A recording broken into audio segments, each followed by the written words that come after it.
आप सभी को सादर नमस्कार।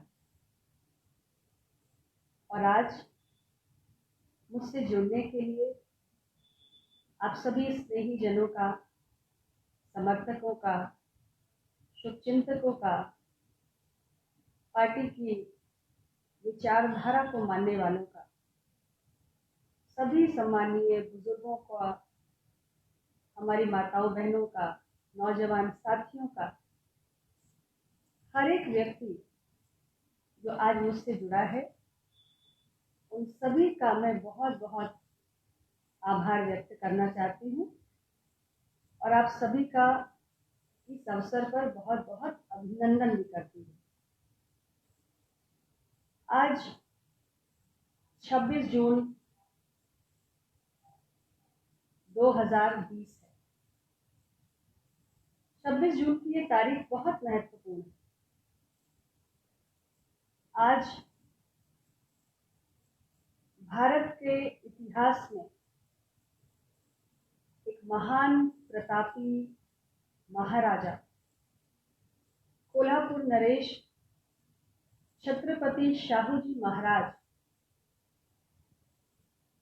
जिन्होंने सही मायने में इंसानियत और मानवता को कायम करने वाली विचारधारा की आधारशिला को रखा, ऐसी महान पूजनीय श्रद्धेय शख्सियत की जयंती है। और इस शुभ दिन पर हम सबका एक दूसरे से इस प्रकार जुड़ना, ये हम सबके लिए परम सौभाग्य की बात ही है। हम सभी ने अपने जीवन में कभी न कभी अनेक राजाओं महाराजाओं की कहानियां, उनके जीवन के संघर्षों, चुनौतियों के बारे में जरूर सुना होगा, पढ़ा होगा, जाना होगा। लेकिन इतिहास में सही में छत्रपति शाहू जी महाराज जी जैसे महान राजा बिरले ही होते हैं,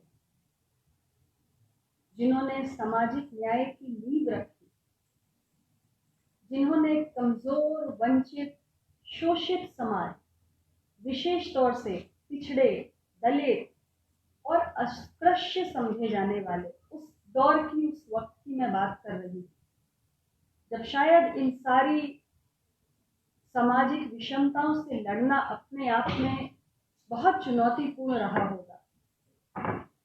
समाज के ऐसे दबे पिछड़े वर्ग की शिक्षा पर ध्यान दिया, उनको समाज में बराबरी का स्थान मिले, सम्मानपूर्ण जीवन मिले, उसके लिए अनेकों कदम उठाए और अपने राज्य के किसानों की दशा में सुधार लाने के लिए बहुत सारे प्रयास किए, रोजगार व्यवस्थाओं को बढ़ावा दिया, महिलाओं को बराबरी का स्थान देने के लिए, उनके जीवन स्तर को सुधारने के लिए भी तमाम बड़े बड़े प्रयास किए। मैं आज आप सबसे उन सारे विषयों पर चर्चा करना चाहती हूँ, क्योंकि आज उनकी जयंती के अवसर पर शायद इससे बेहतर कोई और दिन नहीं हो सकता जब हम एक ऐसे महापुरुष के व्यक्तित्व, कृतित्व, समाज, देश, राज्य, अपनी प्रजा के कल्याण के प्रति उनके योगदान को जाने, समझें, थोड़ा सा अपना कीमती समय निकालकर ये समझें कि हमारी इस भारत भूमि पर कैसे कैसे महान प्रतापी राजाओं ने कभी जन्म लिया और जिन्होंने पूरे देश और समाज को दिशा देने का काम किया। और मैं इतना जरूर कहूंगी कि अभी जैसे जैसे मैं उनके योगदान के बारे में आपको बताऊंगी, मैं जो कहने जा रही हूँ आप स्वयं महसूस करेंगे कि छत्रपति शाहू जी महाराज का सामाजिक व्यवस्थाओं के परिवर्तन में बहुत क्रांतिकारी योगदान रहा। लेकिन कहीं न कहीं इतिहास में उनके साथ न्याय नहीं हुआ। इतिहासकारों ने अपने पन्नों में उनको वो स्थान नहीं दिया जिसके वो सही मायनों में हकदार हैं। इससे पहले कि मैं उनके कृतित्व, उनके व्यक्तित्व के बारे में आपसे विस्तार पूर्वक चर्चा करूं, मैं आज अपनी पूरी पार्टी की ओर से, पूरे अपना दल की ओर से, हमारे सभी पदाधिकारियों की ओर से, सभी कार्यकर्ताओं की ओर से और हमारे तमाम वैचारिक साथी जो हमारे साथ जुड़े हैं, अपना दल की राजनीतिक चिंतन धारा के समर्थक, शुभचिंतक, स्नेही जन, हर वर्ग के लोग जो आज हमारे साथ जुड़े हुए हैं, उन सब की ओर से मैं छत्रपति शाहू जी महाराज जैसे सामाजिक न्याय के अग्रदूत, व्यवस्था परिवर्तन के महानायक और दबे कुचले वर्ग के मसीहा, उनको अपनी विनम्र आदरांजलि व्यक्त करती हूँ और उन्हें श्रद्धापूर्वक नमन करते हुए आज की इस चर्चा की शुरुआत भी करना चाहती हूँ। साथियों, वैसे तो हमारी पार्टी की एक परंपरा रही है कि हर वर्ष जब से हमारी पार्टी का गठन हुआ है, हमने छत्रपति जी की जयंती को बड़े भव्य स्वरूप में हर वर्ष मनाने का काम किया। लेकिन आप सभी अवगत हैं कि इस वक्त पूरा देश ही नहीं, पूरी दुनिया कोविड-19 के पैंडेमिक से गुजर रही है और ऐसे वक्त में अपने देश की सुरक्षा, समस्त राष्ट्रवासियों की सुरक्षा के लिए सबसे ज्यादा जरूरी है कि हम सोशल डिस्टेंसिंग का पालन करें।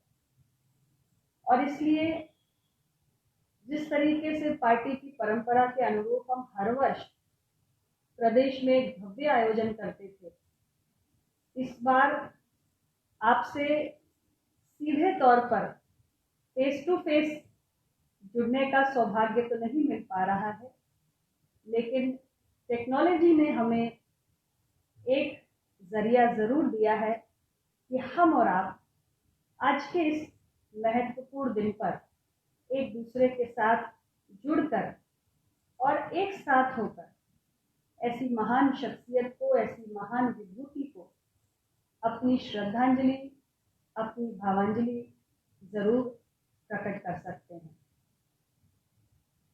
मैं आप सभी से सबसे पहले चर्चा करना चाहती हूँ, क्योंकि मैंने आपसे कहा कि सामाजिक न्याय और व्यवस्था परिवर्तन के सच्चे मसीहा, सच्चे अग्रदूत के रूप में छत्रपति की पहचान है।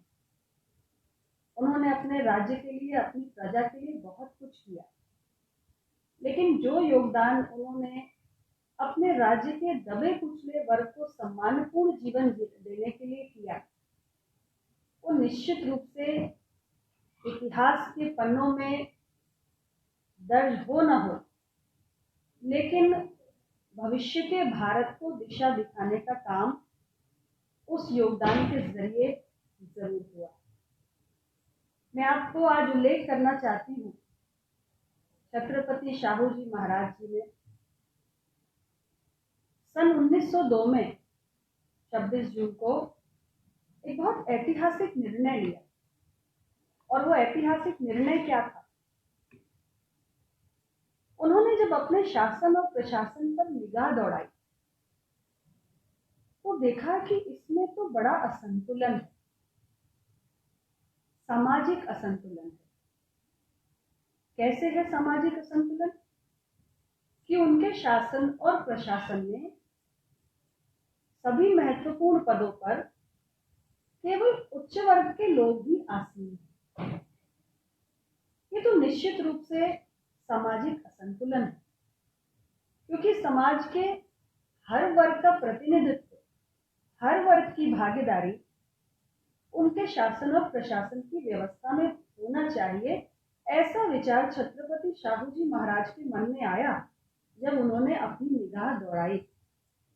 उनके समकालीन राजाओं के मन में शायद ऐसा विचार उत्पन्न नहीं हुआ, लेकिन छत्रपति शाहू जी महाराज के मन में ऐसा विचार उत्पन्न हुआ कि मैं तो राजा हूँ और सब मेरी प्रजा है, गरीब अमीर, दबा कुचला, उच्च सामान्य, सब मेरे ही बालक हैं, सब मेरी प्रजा हैं और सबका उद्धार मेरा नैतिक कर्तव्य है।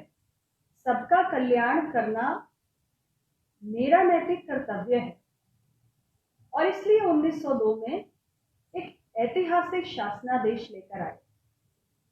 उन्होंने ये घोषणा की कि उनके राज्य की शासन और प्रशासन की व्यवस्था में 50% की भागीदारी दबे कुचले, पिछड़े, दलित, अस्पृश्य समझे जाने वाले समाज के लोगों की होगी। और इस निर्णय के चलते ही वे आरक्षण के जनक कहलाए, क्योंकि आधुनिक भारत के इतिहास में जिस एफर्मेटिव एक्शन की बात हम करते हैं, एफर्मेटिव एक्शन या रिजर्वेशन या आरक्षण की जो अवधारणा है, जो मूल रूप से कमजोर वर्गों के संरक्षण की एक व्यवस्था है, समाज के दबे कुचले, शोषित, वंचित तबकों को विकास की मुख्य धारा से जोड़ने के लिए उन्हें थोड़ा सा सहारा देकर, थोड़ा सा संरक्षण देकर आगे लाने की जो व्यवस्था है, अगर सही मायनों में उस व्यवस्था की आधारशिला किसी ने रखी है तो छत्रपति शाहू जी महाराज जी ने रखी है। और हमारे संविधान निर्माता परम पूज्य बाबा साहेब अम्बेडकर, उन्होंने छत्रपति शाहू जी महाराज की इसी सोच का विस्तार भारत के संविधान में किया। इसी सोच, इसी विचार, इस क्रांतिकारी विचार का समावेश भारत के संविधान में किया, जो हम सबके जीवन को सुखमय और कल्याणकारी बनाने वाला सबसे पवित्र ग्रंथ है। लोकतंत्र में अगर सबसे बड़ी शक्ति है तो इस देश के संविधान में है, और वो संविधान हम सबको अपना कल्याण करने की ताकत हमारे अपने स्वयं के हाथों में देता है। इस संविधान में परम पूज्य बाबा साहेब अम्बेडकर ने हमारे दलित समाज के लोगों के, अनुसूचित जाति, अनुसूचित जनजाति के समाज के लोगों के लिए 22.5% के आरक्षण की व्यवस्था की। उस वक्त जब संविधान लागू हुआ तब पिछड़ों के आरक्षण की नीति संविधान में लागू नहीं हुई, जो काम कई वर्षों बाद 90 के दशक में मंडल कमीशन ने किया। तो ये सोच कि कमजोर तबके को संरक्षण देकर आगे बढ़ाने की आवश्यकता है, इस सोच का जन्मदाता अगर कोई है तो छत्रपति शाहू जी महाराज। और आप सोचिए, ये उस दौर का भारत था जहां जात पात, भेदभाव, गैर बराबरी, इसकी जड़ें कितनी गहरी थी। आज का भारत नहीं था। आज हम समानता की, बराबरी की बातें करते हैं खुले मंचों से, लेकिन उस वक्त के भारत में ऐसी बात सोचना भी बहुत कठिन था। और छत्रपति शाहू जी महाराज कोल्हापुर के नरेश थे, लेकिन उनके अपने राज दरबारियों ने, उनके शासन प्रशासन में बैठे हुए उच्च वर्गीय लोगों ने और जो भी गणमान्य लोग उनके इर्द गिर्द थे, उन सभी ने इस सोच को नहीं सराहा। ये सोच उन्हें रास नहीं आई। बहुत लोगों ने कड़ा विरोध दर्ज किया, कड़ी आपत्ति दर्ज की, लेकिन छत्रपति के इरादों को वो कहीं से भी हिला नहीं पाया। छत्रपति जी का दृढ़ निश्चय था कि मेरे राज्य के अंदर मुझे सामाजिक आर्थिक बराबरी कायम करनी है। बाबा साहेब अम्बेडकर के शब्दों को याद दिलाना चाहूंगी। उन्होंने कहा कि राजनैतिक बराबरी के साथ साथ हमें अगर सही मायनों में लोकतंत्र को कायम करना है, लोकतंत्र को मजबूत बनाना है, तो हमें सोशल और इकोनॉमिक इक्वालिटी यानी सामाजिक और आर्थिक समानता के लक्ष्य को प्राप्त करना होगा। तो कहां से आई ये सोच? इस सोच के जन्मदाता छत्रपति शाहू जी महाराज ही थे। इसलिए आज से बेहतर कोई अवसर नहीं हो सकता कि हम छत्रपति शाहू जी महाराज को नमन करें। उन्होंने दलितों, पिछड़ों, कमजोर तबके के लोगों के लिए बहुत सारे ऐसे काम किए जिसकी उस वक्त में कल्पना करना बहुत मुश्किल था। मैं आपको कुछ उदाहरण देना चाहती हूँ, जिनमें से 1919 के एक शासनादेश का मैं उल्लेख करना चाहती हूँ। जब उनके पास ऐसी सूचनाएं आई कि उनके राज्य के जो तमाम अधिकारी हैं वो उनके प्रजा के अंदर जो भी दबे कुचले समाज के लोग हैं उनके साथ अपमानजनक व्यवहार करते हैं, भेदभावपूर्ण व्यवहार करते हैं, तब उन्होंने 1919 में एक शासनादेश निकाला और उसके जरिए अपने राज्य के सभी अधिकारियों को निर्देशित किया कि आपको जो दलित, पिछड़े, कमजोर वर्ग के लोग हैं उनके साथ शालीनतापूर्ण आचरण ही करना है। इसी प्रकार 1920 की घटना का मैं उल्लेख करना चाहती हूँ।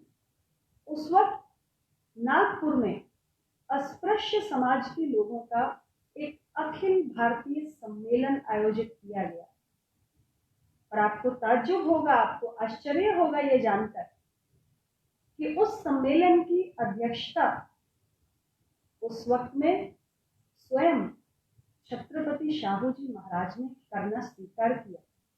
बहुत बड़ा क्रांतिकारी कदम था उस वक्त के हमारी सामाजिक व्यवस्थाओं को देखते हुए।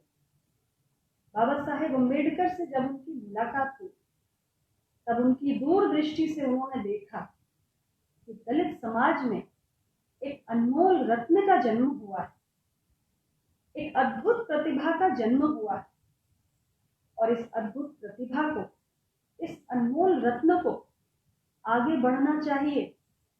ये पूरे समाज का उद्धार करेंगे, लेकिन पहले इनको बढ़ाने की आवश्यकता है और उनको विदेश में उच्च शिक्षा ग्रहण करने के लिए छत्रपति शाहू जी महाराज ने अपने राज्य कोष से उनको आर्थिक सहयोग भी करने का काम किया।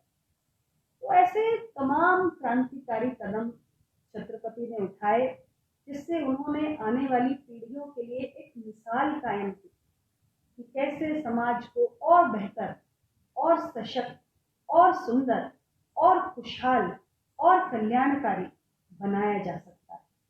अपनी सोच, अपने विचार को बदलने की आवश्यकता है। कड़ा विरोध होगा क्योंकि धारा के विपरीत जाना कभी आसान नहीं होता, लेकिन परिवर्तन तभी होता है जब हम धारा के विपरीत चलने की हिम्मत दिखाते हैं।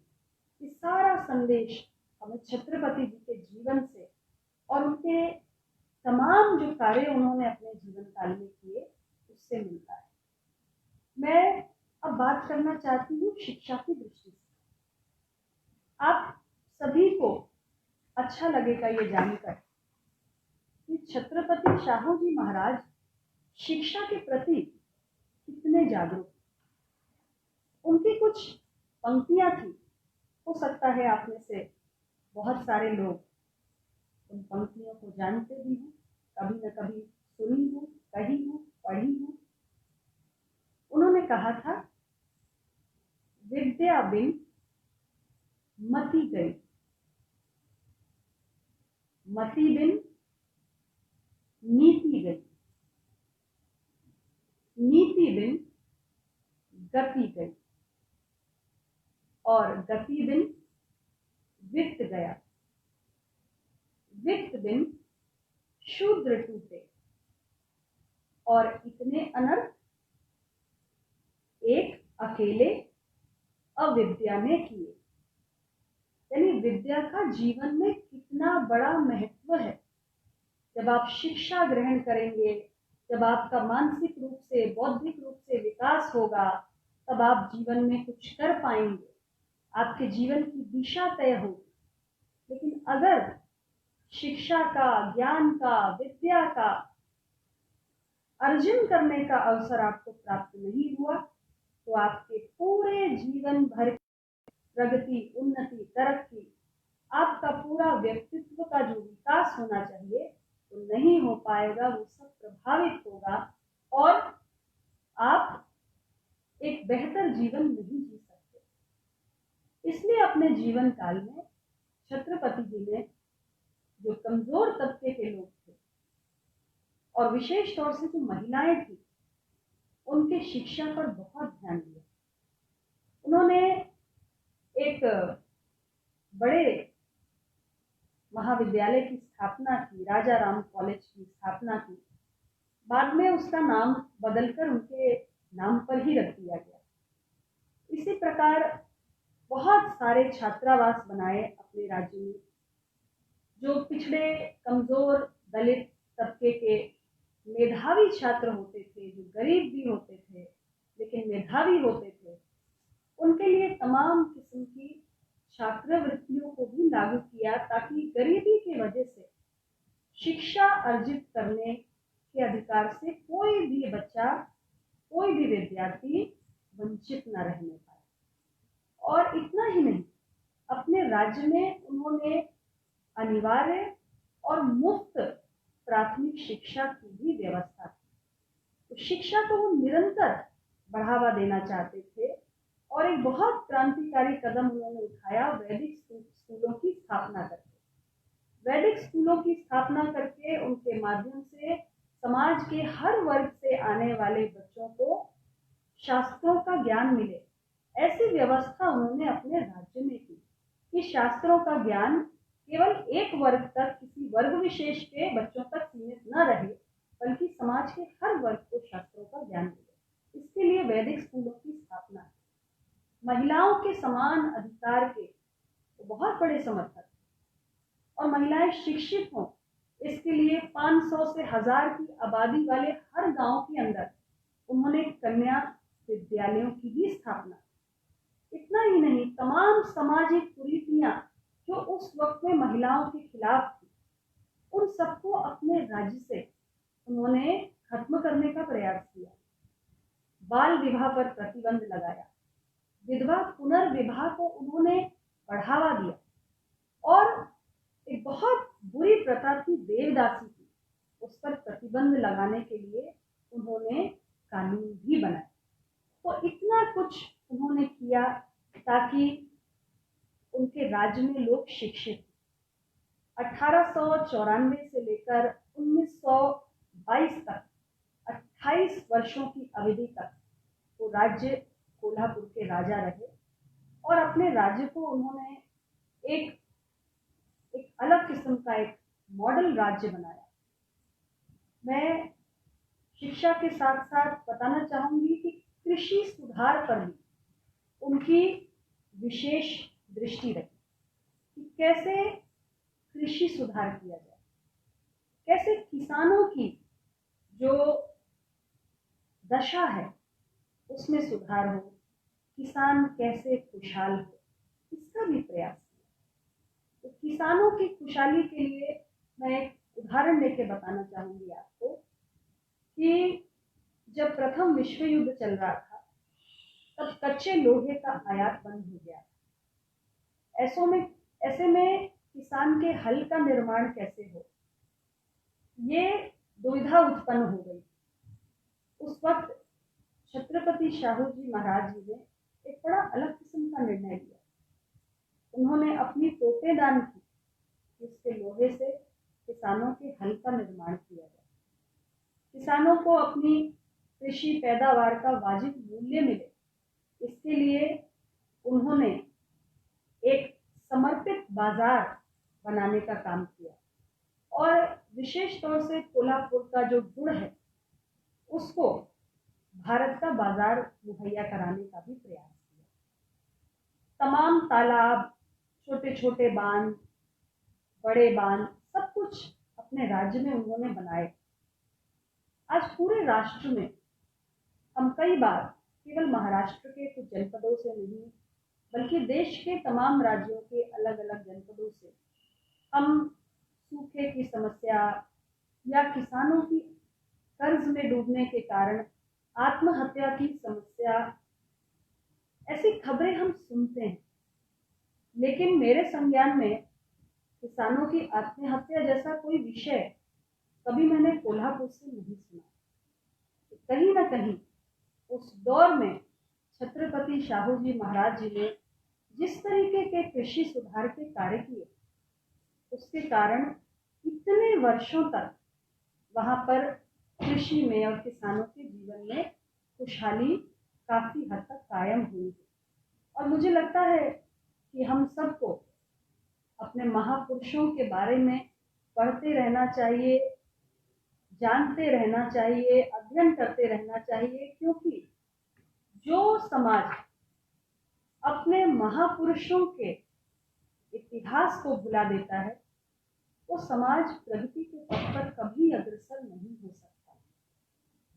और ये भारत भूमि इतनी पवित्र है कि इसके हर कोने में, इसकी मिट्टी में न जाने कितने महापुरुषों ने, न जाने कितनी महान स्त्रियों ने जन्म लिया है, जिन्होंने इस समाज को, इस देश को बहुत कुछ दिया है।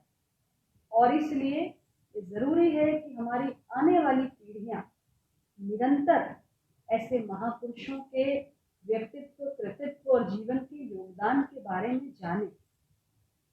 हमारे जयंतियों का मकसद सिर्फ इतना ही नहीं होना चाहिए कि हम उन जयंतियों को मनाएं, चर्चाएं करें, श्रद्धांजलि अर्पित करें, बल्कि उन जयंतियों के माध्यम से हम एक संदेश लें और उन महापुरुषों का जिनका हम स्मरण कर रहे हैं, कैसे हम उनके सिद्धांतों को, आदर्शों को आत्मसात करें, कैसे उनके बताए रास्तों पर चलकर हम स्वयं का और पूरे समाज और देश का उद्धार करें। ये हमारी सोच होनी चाहिए। और जब तक हम उनके बताए हुए मार्ग पर चल के समाज और राष्ट्र में परिवर्तन नहीं लाते, अपने आसपास लोगों के जीवन में हम कोई बदलाव नहीं लाते, कोई उद्धार नहीं करते, तब तक हम इन जयंतियों को सही मायनों में सार्थक नहीं बना सकते। मेरी पार्टी, अपना दल, अपने स्थापना के समय से निरंतर ऐसे महापुरुषों के सिद्धांतों पर चलने का प्रयास कर रही है। और इस विचारधारा को मानने वाले हमारे हजारों सिपाही, यशस्वी डॉक्टर सोनेलाल पटेल जी के हजारों सिपाही, आप जैसे तमाम शुभचिंतक जो आज हमसे जुड़े हुए हैं, इस बड़े लक्ष्य को पूरा करने में हमारा साथ दे रहे हैं, हमारी ताकत, हमारी शक्ति बन रहे हैं, हमें ऊर्जा प्रदान कर रहे हैं। आज विधानसभा से लेकर लोकसभा तक हमारी पार्टी छत्रपति शाहू जी महाराज के सामाजिक न्याय और बराबरी की विचारधारा को आगे बढ़ाने में लगी हुई है और निरंतर ये प्रयास कर रही है कि कैसे उनका जो स्वप्न था उसको हम पूरा कर सकें। और इसीलिए समय समय पर जो डिमांड्स हम उठाते हैं, जो मांगे हम उठाते हैं, चाहे हमारे ऑल इंडिया जुडिशियल सर्विसेज की गठन की मांग हो, चाहे हमने जो समय समय पर राष्ट्रीय पिछड़ा वर्ग आयोग को संवैधानिक दर्जा प्रदान करने की मांग की हो, या जो बैकलॉग की वैकेंसीज हैं उनको स्पेशल रिक्रूटमेंट ड्राइव चलाकर पूरा करने की हमारी मांग हो, या संविदा की नौकरियों में आरक्षण नीति का पालन करने की मांग हो, ऐसे तमाम विषय हैं जिनको लेकर हम बराबर संघर्ष कर रहे हैं। और आप सारे साथियों से हमें ऊर्जा मिलती है। आज के इस अवसर पर ज़्यादा कुछ ना कहते हुए मैं सिर्फ इतना कहना चाहती हूँ कि अपना दल का एक ही लक्ष्य है कि समाज का हाशिए पर पड़ा हुआ तबका इस देश में सर उठाकर जिए।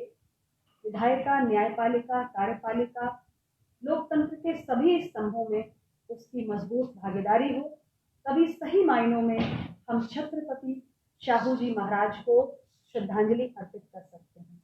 आज के इस अवसर पर आप सब मुझसे जुड़े, इसके लिए पुनः आप सबका आज के इस अवसर पर आप सबका बहुत बहुत धन्यवाद।